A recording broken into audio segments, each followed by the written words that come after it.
So why do sound bowls repel me like I'm a demon, but this weird horn, the didgeridoo, seems to work? Everyone's gonna have different responses to different sound healing instruments.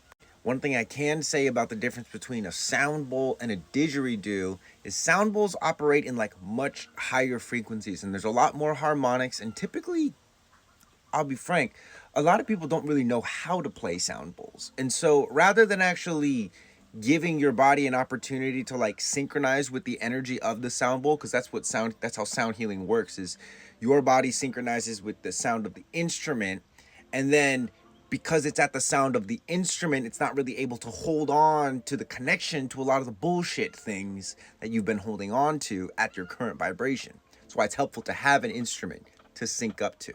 But a lot of people don't really know how to play sound bowls, and they just play a bunch of them all at the same time, and it's this like very chaotic, overwhelming thing. Because you're like trying to sync up to one sound bowl, and then they start busting off another sound bowl, and then they start busting off, and then it's just this whole like wild overwhelm. It's not bad, but for some people, like, it's not their medicine.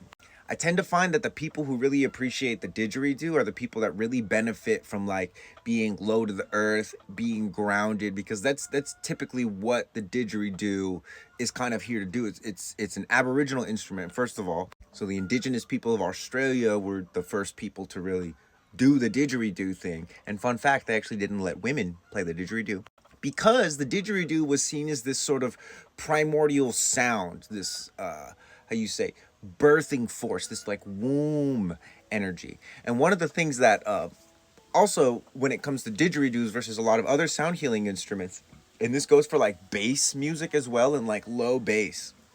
If you think about a child in utero, or a baby that's before it's born, the sounds from the outside world coming through the mom being picked up by the little baby probably sound like the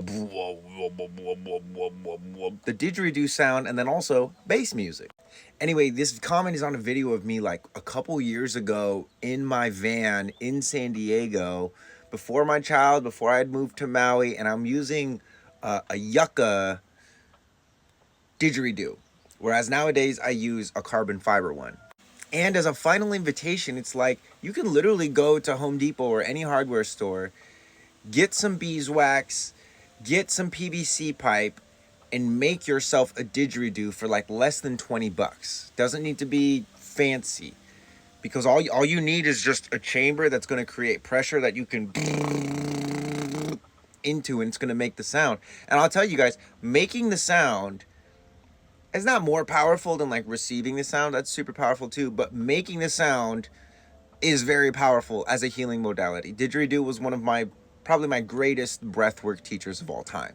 Second only to like running or being in a fight. So yeah, I'm glad you like it, and I will do more.